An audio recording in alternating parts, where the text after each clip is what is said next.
ആദ്യം bones and ഡിബഞ്ചേഴ്സിനെ കുറിച്ച് പറയും നമ്മൾ പഠിച്ചു തന്നെ. അപ്പോൾ ബോൺസ് ഇഷ്യൂ ചെയ്യുന്ന ചിലപ്പോൾ ഗവൺമെന്റ്സ് ഉണ്ടാവാം, ചിലപ്പോൾ കോർപ്പറേറ്റ് ഉണ്ടാവാം. അപ്പോൾ അതിന്റെ റെഗുലേറ്ററിയെ കുറിച്ച് പറഞ്ഞു. ബോൺസ് എന്ന് പറഞ്ഞാൽ ഗവൺമെന്റിന്റെ ആണെങ്കിൽ RBI ആയിരിക്കും, മറ്റേ കോർപ്പറേറ്റിന്റെ ആകുമ്പോൾ SEBI ആയിരിക്കും റെഗുലേറ്ററി ബോർഡ്.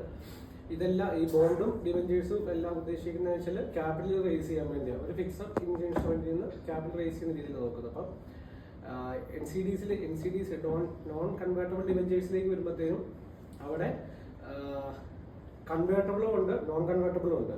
കൺവേർട്ടബിൾ എന്ന് പറഞ്ഞാൽ ഈ പറഞ്ഞ പോലെ ഇക്വിറ്റി ഷെയറിനായിട്ട് കൺവേർട്ട് ചെയ്യാൻ പറ്റും. മറ്റേന്ന് പറഞ്ഞാൽ ഇക്വിറ്റി ഷെയർ ആയിട്ട് ചെയ്യാൻ പറ്റത്തില്ല.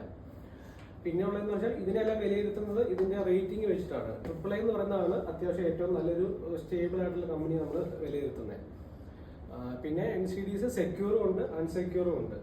സെക്യൂർ എന്ന് പറയുമ്പോൾ അവർക്ക് അതിന്റെ വാല്യൂബിൾ ആയിട്ടുള്ള അസറ്റ് ഈക്വൽ ആയിട്ട് അവർ മാറ്റി വെച്ചിട്ടുണ്ടായിരിക്കും സെക്യൂർ. അൺസെക്യൂർ എന്ന് പറയുമ്പോഴത്തേനും ഹൈ റിസ്ക് ആയിരിക്കും, മേ ബി പറഞ്ഞ ടോട്ടൽ ലോസിലേക്ക് പോവാം. പിന്നെ സെക്യൂർ എന്ന് പറയുമ്പോൾ ഈൽഡ് കുറവായിരിക്കും, പക്ഷെ റിസ്ക് കുറവാണ്. അപ്പൊ ഇതാണ് ബോണ്ടും ഇത് തമ്മിലാണ്. പക്ഷെ ഇതിന് NCD ഡിമാറ്റ് അക്കൗണ്ട് മാൻഡേറ്ററി ആണ്. അതാണ് ബോണ്ട് ഡിബഞ്ചറും തമ്മിലുള്ളത്. പിന്നെ നമുക്ക് വരുന്ന ടാക്സിലേക്ക് വരാം.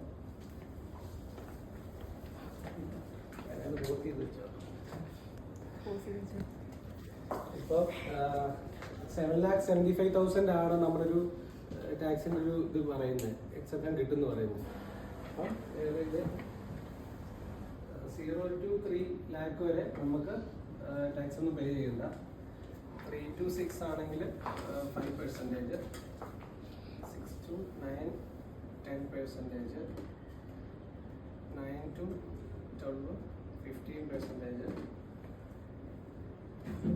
12 to 50 20%, 15 above വരുന്നതിനെല്ലാം 30%. അപ്പൊ ഇപ്പൊ ഒരാൾക്കൊരു 10 ലക്ഷം രൂപ ഇൻകം ഉള്ള ഒരാളൊന്നും കൂട്ടിക്കണം, ഇൻകം ഉള്ള. അപ്പൊ അങ്ങനെ ആകുമ്പോഴത്തേനും 10 ലക്ഷത്തിൽ നിന്ന് ഈ പറയുന്നത് ഈ 75,000 എന്ന് പറയുന്ന സ്റ്റാൻഡേർഡ് അത് ഡിഡക്ഷൻ കുറയ്ക്കണം. അപ്പൊ പോയിട്ട് 9,25,000 നമ്മൾ ഈ ഒരു എന്തിനായിരിക്കും നമ്മൾ ടാക്സ് പേ ചെയ്യേണ്ടത്. അപ്പം ഇവിടെ തൊട്ടാണ് നമ്മൾ സ്റ്റാർട്ട് ചെയ്യുന്നത്.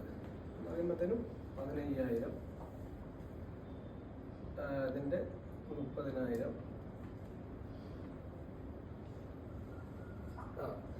അപ്പം 9 ലക്ഷം രൂപ വരെയാണ് പറഞ്ഞേക്കുന്നത്. നമുക്കിവിടെ ബാക്കി വന്നേക്കുന്നത് 25,000 രൂപയാണ്. അപ്പം ഈ 25,000-ന്റെ 15%, 25,000-ന്റെ 15% എന്ന് പറയുമ്പോൾ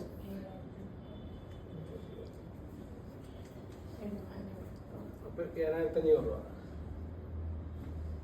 7,500. അപ്പം 45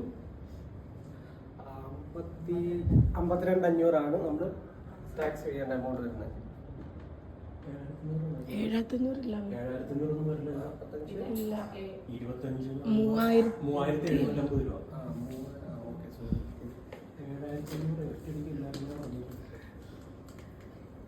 അപ്പം 25,000 3,750 രൂപയാണ്.